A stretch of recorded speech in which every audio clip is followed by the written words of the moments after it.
Prokurori politike e SHRM. Nuk e kuptoj pse ishte aq e vështirë fjala zoti Manja për ta marrë pak më përpara, sepse citua disa herë rregulloren, e kërkova për procedurë, dhe më thatë madje që u dashka marrë edhe leje para se të vija në këtë komision. Tani është e lehtë të flasësh për rregullore, zoti Manja, po është e vështirë të përgjigjesh realitetit edhe sjelljes politike. Tani e kërkova fjalën për procedurë, çfarë? Për një arsye shumë thjeshtë. Ju e përmendët rregulloren e re të parlamentit, që u miratua pak më përpara, si madje edhe si një mundësi hapësire për opozitën, ndërkohë që ju vazhdoni dhe veproni sikur keni në dorë një kamzhik politik edhe godisni këto që s'u pëlqen juve. Sot jeni mbledhur në pikë të sabahut vetëm me antarët e Partisë Socialiste në këshillin në sekretariatin e etikës me 3 veta dhe morët një vendim maksimal për përjashtim 30 ditë. Kryetari në një partie politike që ka marrë votbesimin e 50.000 njerëzve. Dënimin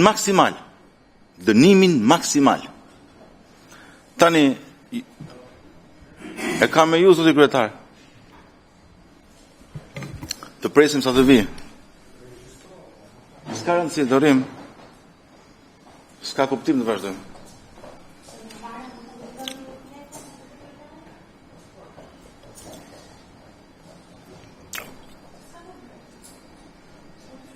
Po e kisha me kryetarin unë, se s'puna për të mbledhja. Mirë, dakor, kur vija i e kthe atje, atëra, me që s'është kryetari flet telefon, po e kthem të nisma atëra. Atëre, si qeni në dieni, para 9 muajsh, Ministria e Brendshme, me një vendim antikushtetues, vendosi që të kufizoj lëvizshmërinë e mjeteve elektrike që cilësohen, pra që njihen kryesisht si monopatina. Udhëzimi jo vetëm që ishte antikushtetues sepse kufizonte lirinë dhe të drejtat e qytetarëve, por ishte edhe i paqartë dhe u kthye në një kakofoni të jashtëzakonshme për zbatimin e tij dhe policia e shtetit u turr për muaj shtetër duke sekuestruar me mira monopatina elektrike. Sipas njoftimit të tyre zyrtari te kaluar 2000 dhe duke sjellë edhe probleme të tjera të cilat nuk u kthyen mbrapsht këto monopatina dhe duke u sjell një problem të madh të sigurisë juridike, të veprimtarisë të tyre të përditshme të këtyre të rinjve. Për ta vazhduar pak më vonë këtë pjesë, zoti Manja, se përfundova mendimin se ikët në telefon, do ta përfundoj mendimin në fjalës parë. Pra, jem mbledhur sot në pikë të sabahut në shkelje të rregullores, vetëm me 3 antar, ndërkohë që rregulloria e re kërkon të jenë 6 antar, të cilët nuk janë. Dhe morë një vendim për prokurori politik duke përjashtuar kryetarin e një partie politike për 30 ditë, vendim maksimal. Ku është parë kjo gjë? Pra, si mundet që të dënosh me vendim maksimal kryetarin e një partie politike të zgjedhur, kur ndërkohë ishte dëshmitar se çfarë ndodhi në parlament. E pati ju çfarë bëri ministri i financave, se që i tha maskara ministrit ishte për shkak të reagimit të tij. Të lutem kontrollo gjuhën. Po për shkak se gjuhë pra u përjashtua. Të lutem. Fol, sa të dush, jo 30 sekonda, fol sa të dush. Problemi është, unë nuk kam nevojë ti përsërisësh këto se ti nuk je magnetofon. Je rob i gjallë. I kam gjuhën këta dhe në seancë plenare dhe i kam gjuhën dhe në mbledhjen e mëngjesit sot. Tani, fol mba qëndrimin tonë çka ke për të mbajtur, këtu në fakt ka ardhur për nismë, jo, fjalorin jo. Nuk ka nevojë të mi përsërisësh më këtu se çfarë ka thënë ai atje. Lutem shumë. Mba qëndrimin tonë politik, fol pastaj fol. Unë e thash në kontekst. Ore. Po pra mbaroje. Okej, po jo s'është nevojë të përsërisësh një ditë fjalor. Ishe vetë prezent në sallë. Doli ministri i financave në mënyrë të paramenduar e i sjell listën e kompanisë së familjarëve të afërmëve të vet dhe duke e shantazhuar. Po çfarë është kjo? Ndërkohë po të kujtoj ju personalisht ku miratuat faljen e gjobave, amnistin fiskale, 2 miliard euro, e ndaluat me ligj që kompanit nuk bëhen publike. Ndërkohë që del Ministri i Financave, merr kompanit i bën publike aty, bën dhe shantazh në emër të familjarëve. Çfarë është kjo? Kjo është më keq se prokurori politike. Ky është shantazh politik. Është shumë i rëndë. Edhe ju çfarë bëni, nuk bani asnjë qendrim për ministrin që meriton më shumë se që tha ai në parlament dhe merren me pasojën. Pse nuk bani asnjë qendrim ju për ministrin që del aty dhe shantazhon? Do ta marr, sepse kjo është prokurori politik, lutem tani. I lutem zoti Kapri. Zoti Kapri. Pra, zotikaria juaj, zoti Manja, asaj një prokurori politik dhe shëturshme. Ju preashtojnë deputetët kështu. Është turshme, mo. Është turshme. Si marketing të guxim preashton njerëz që janë votuar nga njerëzit. Si në këtë guxim? Mikrofonin hapur. Mos tham. Lutem. E ke bërë detyrën ndaj zotit Shehaj. Po gjomë mu tani. Po jo, nëse ti nuk kthesh tek projekt ligji, do të kaloj direkt në votim. Pa e prezantuar fare hiq, direkt në votim. Kush është atërës për nismën që ka sjell për kodin rrugor, me qenë se nuk don të shprehet zoti Kapri, zoti Qefalia, ç'mendim keni ju për nismën? Nuk kam mbaruar fjalën. Po. Të lutem zoja Çarushi, a ka mundësi të më lësh rehat? Faleminderit zoti kryetar. Ç'mendim keni për nismën? Ne jemi njohur me nismën e bërë nga deputeti Kapri, edhe në komisione tjera, dhe e kemi vënë në dieni zotin Kapri, me këtë rast vëm në dieni edhe komisionin tuaj të nderuar, që Ministria e Punëve të Brendshme është duke hartuar, ose më saktë ka përfunduar hartimin e draftit për ndërhyrjet në kodin e ri rrugor. Në këtë këndvështrim mendoj që është shumë e rëndë kjo, është shumë e rëndë. I pret fjalën deputetit është shumë e rëndë. Si prokuror politik, është shumë e rëndë urtësi, është shumë e rëndë. Prokurori politike është e rëndë. Është e rëndë. A ka mundësi të vazhdosh rrugën, se je shumë i rritë për të treguar koshën mu? Ja marrë që vista e di që do të letë përgjigje. Ik tani, la garaq, vazhdo rrugën. Prokuror politik, si Bishinski ti. Jo më se kisha fik mikrofonin. Zoti Qefalia, mund të vazhdoni. Siç po u thoja zoti kryetar, e kemi informuar deputetin në fjalë lidhur me mundësinë që i është krijuar edhe vetë deputetit, por edhe ndoshta edhe anëtarëve të tjerë të komisionit, nëse do ketë kur të vi drafti, pasi Ministria e Punëve të Brendshme e ka përgatitur draftin dhe e ka gati për ta hedhur në konsultim publik. Besoj që mendimi i deputetit në fjalë, por edhe i deputetëve të tjerë të cilët do marrin pjesë në diskutimin e kodit rrugor, besoj do ta përmirësoj kodin.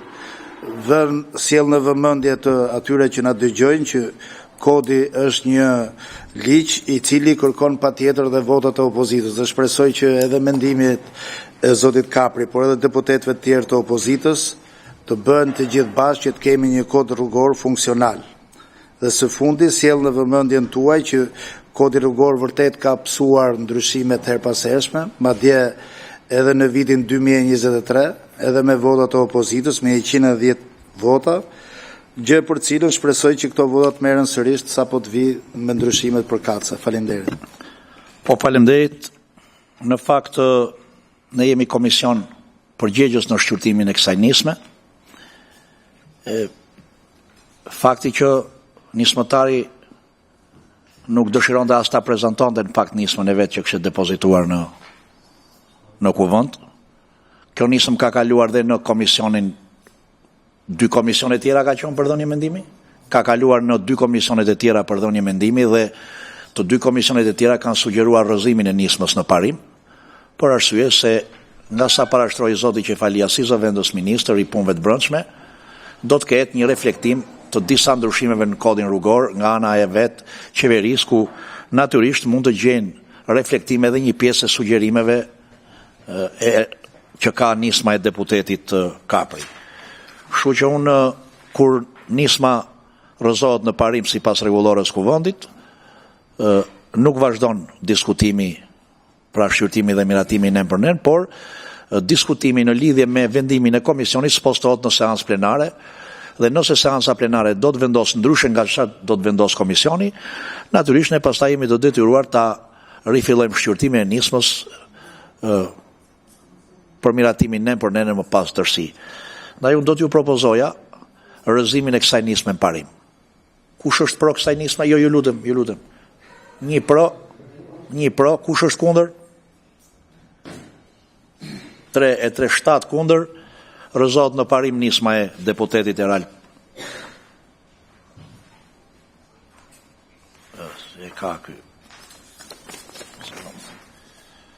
Nisma e deputetit Eralt Kapri dhe materiali, pra raporti, zbashku edhe me vendimin e komisionit, ti për cilët seancës plenare për mendim. Ndërkohë, ne kalojmë përsëri në shqyrtimin e një projekt ligji për disa shtesa në ligjin 8378, datë 22/7/98, Kodi rrugor i Republikës Shqipërisë i ndryshuar. Komision përgjegjës jemi. Zoti Ani Dyrmishi është relator në emër të komisionit. Është nisme deputetit Partisë Demokratike, zotit Kliti Hoti. E ftoj deputetin Hotit zër vend në tryezën e komisionit për të bërë parashtrimin e nismës. Nga Ministria e Brendshme do të jetë deputeti, do të jetë zëvendës ministri Xhemal Qefalia që do shprehet në lidhje me nismën e kolegut Hoti, dhe është zoti Dakavelli, drejtoria juridike, dhe nga Ministria e Infrastrukturës dhe Energjisë kemi zotin Nikolin Bërgjiku, përgjegjësi i sektorit sigurisë rrugore. Zoti Hoti, mirë se erdhët në komisionin për çështjet ligjore dhe administratën publike. Kënaqësi që ju kemi sot në komision. Kjo tryezë e nderuar e komisionit ligjeve dhe kolegët e mi janë të interesuar të dinë se ku konsistojnë ndryshimet që ju keni propozuar në kodin rrugor dhe cilat kanë qenë arsyet që e keni depozituar këtë nisëm. Më pas do të shprehet relatori zoti Dyrmishi në emër të komisionit, por sigurisht edhe zëvendës ministri i punëve të brendshme zoti Qefalia do mbajë qëndrimin në emër të qeverisë. Fjala është për ju. Faleminderit që jam të këtë komision. Unë kam shpërdor disa materiale, një file, shpresoj që keni pas mundësi për mi hallë një sy, një falënderim veçantë për institutin parlamentar, të cilët kanë bërë një punë shumë të lavdërueshme për mbledhjen e informacionit dhe për pjesën e referencave. Një farë mënyrë të këtë ligj duhet ta filloj që në fillim pak më ndryshe. Ky projekt ligj, të nderuar koleg, i nderuar zoti kryetar, që do të referohem atij backgroundit tim si mjek, që është më mirë para ndalu se sa me të rritu, dhe dyta më kryesore është avantazhi i atij që fillon i pari. Po kjo nuk është për mua, kjo është për ligjin, për projekt ligjin. Do të thojmë këtë që çdo mëngjes në Tiranë, Shkodër, Durrës me mira, fëmijë shkojnë në shkollë në rrugët e mbushura me trafik. Ajri që ato thithin përmban grimca që Organizata Botërore e Shëndetësisë i ka klasifikuar zyrtarisht si kancerogjene të grupit parë, në të njëjtën kategori me duhanin dhe azbestin. Ky nuk është një shqetësim abstrakt mjedisor, është një çështje e shëndetit publik e machme me jetë njerëzish, po edhe në Kosovë dhe në Vlerë. Projekt ligji që paraqes sot është krijoi kushte më të favorshme për përdorimin e automjeteve dhe motomjeteve elektrike në Shqipëri. Kjo nismë nuk është thjesht një ndërhyrje teknike në kodin rrugor. Ajo lidh tre interesa për një herësh: interesin e qytetarit për shëndetin, interesin e shtetit për kursime ekonomike, dhe do të vim pastaj te argumentat e numrave, argumentat ekonomik, dhe interesin kombëtar për t'ju përafruar Europës.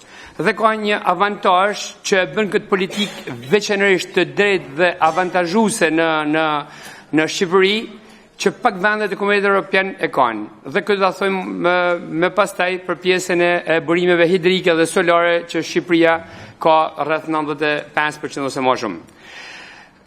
Pse Pse çështja e shëndetit? Sepse në Shqipëri jemi në vendet më të ndotura në Europë. Sipas dhënave europiane, një qytetar shqiptar ka rreth 5 herë më shumë gjasa të vdes para kohë nga ndotja e ajrit se një qytetar gjerman ose francez. Ndotja e ajrit në Shqipëri shkakton rreth 4600 vdekje të parakohshme në vit dhe një nga shkaktarët kryesor urban është pikërisht trafiku me naftë. Një mjet elektrik nuk lëshon asnjë emetim, zero oksid karboni, zero grimca nga djegja, dhe kjo është mbrojtje drejt për drejt e mushkërive të qytetarëve tanë. Dhe një krahasim që duhet marrë mend është se nëse Shqipëria do të arrinte cilësinë e ajrit të Gjermanisë ose të Francës, do të shpëtonim rreth 3700 jetë në vit. Pra, vdekje 4600, 3700, bani diferencën vet. Një koncept që ne kena në miksi është paranalimi kushton më pak se trajtimi. Nderuar koleg, ndotja e ajrit nuk është vetëm dëm shëndetësor, është një kosto ekonomike masive që pagun buxheti i shtetit, sistemi shëndetësor dhe produktiviteti i humbur, pra produktiviteti i humbur i atij punëtorit. Në Europë transporti rrugor i kushton shoqërisë rreth 100 miliard dëme shëndetësore. Një faturë që përdorësi nuk e pagun me çmimin e karburantit, por e pagun gjatë gjithë kohës komunitetin nëpërmjet spitaleve dhe nëpërmjet jetëve të humbura. Kisha dashur vëmendjen tuaj vetëm për një sekond. Domethënë vetëm një sekond lani se lart. Në një analizë të Universitetit të Stanford u gjet se incentiva për mjetet elektrike kthejnë rreth $1.87 përfitim për çdo dollar të shpenzuar nga shteti. Pra 1.87 me 1 me 2 raporti. Kjo është analizë e Stanford University. Nuk është as në Europë, është në Stanford University. Merrni në konsiderat, ju lutem. Pra përkthimi është krejtë thjesht, çdo makinë me naftë të zëvendësuar me një mjet elektrik ul shtrimi spital, ul raste të reja të kancerit dhe ul barrën mbi skemën e rimbursimit. Pra, ajri pasi nuk është një shpenzim mjedisor, është investim në buxhetin e shtetit. Ajo që po bëjmë ne nuk po eksperimentojmë, thjesht po kopjojmë. Thashë thjesht ne të kopjojmë Europën. Te materialet që kam dhënë janë 14 vende të Komunitetit Evropian, se si e kanë implementu, edhe se si ne jena të kopju. Edhe realisht bami pa lexu ose më bami halli sy e kuptoni që është kopju copy paste është kopju Spanja edhe Italia. Megjithatë kena për shumë ngjashmëri edhe me vende të tjera, si Norvegjia që është avangard, që është një avangard, sa këto incentiva që kollon sot të shikon mbyll sepse nuk ka nevojë më, sepse është pothuajse gjithë tregu është me makina me bateri. Dhe ajo që do të thoja është që kjo nis pra nuk shpik asgjë. Janë 14 shtete të Bashkimit Evropian që ofrojnë tashmë lehtësi fiskale. Rezultati në shëndetësi është i mëshëm. Në vitet 2005 dhe 2023, pra 2005-2023 vdekjet nga PM2, pra nga këto notjet e ajrit janë ulë në Bashkimin Evropian 57%. Pikërisht këtyre politikave që ne mendoj që do të kemë dhe pozitivitetin tuaj sot. Dhe si vend kandidat për antarësim, harmonizimi ynë me këto politika nuk është devijim, po është parafrim me Bashkimin Evropian. Pyetja nuk është nëse të bëjmë atë që bën Europa. Pyetja është nëse a bëjmë tani, apo do ta bëjmë më vonë, apo do të presim.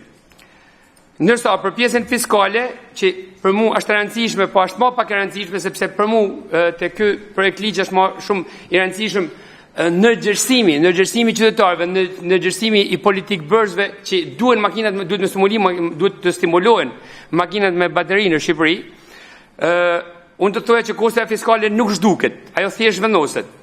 Nëse nuk veprojmë për atë që marrim sot nga taksat, i shpenzojmë nesër me shtrime në spital, me banat rimbursuara dhe me produktivitet të humbur. Kosta ka nga rreshti i dukshëm i taksës, të rreshti i pa dukshëm, pra dhe herë të rrashti pa dukshëm i buxhetit shëndetësor. Së dyti, si theksova, kjo dhe nxitje këthen, pra 2 euro në 1 euro investuar në 2 euro profit. Nuk është dhurat fiskale, është nxitje e targetuar me kthim të provuar. Du më nalë të avantazhi shqiptar. Pse po nalim të avantazhi shqiptar? Sepse 85% e energjisë elektrike në Shqipëri vjen nga hidrocentralet. A shumë rëndësishme marrë në konsiderat këtë fakt, thjesht marrë në mend vetëm për disa sekonda. Kjo do të thotë një mjet elektrik i karikuar në rrjetin shqiptar ka shumë pak gjurmë karboni. Afrohet me skenarin e mirë botor 78%.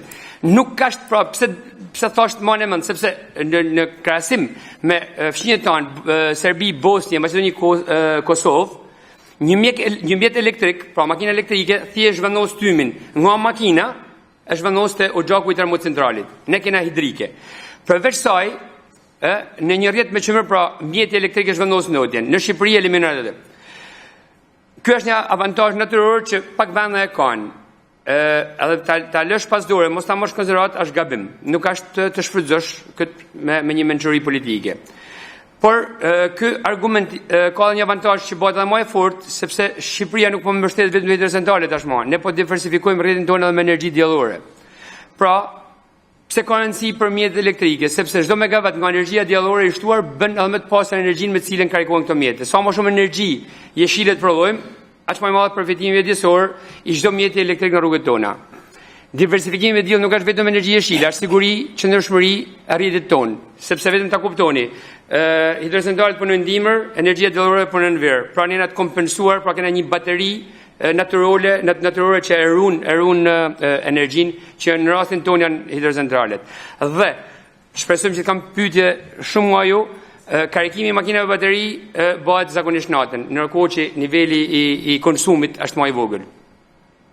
Sepse duhet ta stimulojmë që makinat me bateri duhet me u kariku në shtëpi edhe me karikim ngadalshëm. Kthehem te pjesa më e rëndësishme për cilin duhet bëhet ky ligj, është ajo pjesa e ndërgjegjësimit publik. Pa qytetarin, ky ligj mbetet letër. Pavarësisht se mund të them që me qytetarja shumë më avangard se sa ne, sepse pavarësisht se si mund të lexohen numrat, por në vitin 2025 10% e makinave të importume ose më shumë 11% janë makina elektrike. Nëse të marrim gjithë universin e makinave, kena vetëm 1%, po varet se si e lexon. Pra, trendi është që këto po rriten. Ajo që duhet bëjmë ne është që minimumi të shkojmë me atë kërkesën ose me atë që janë të bëjë qytetarët, me atë që të bëjë qytetarë shqiptar, me atë që të bëjë le të themi privati.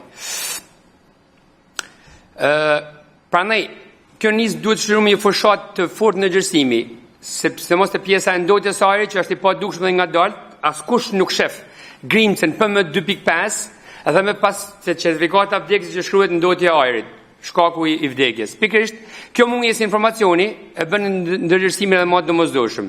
Shumë qytetarë ende nuk kuptojnë pse duhet mbështesin këtë ndryshim. Detyra jonë është ta përkthejmë faktin në gjuhë njerëzore.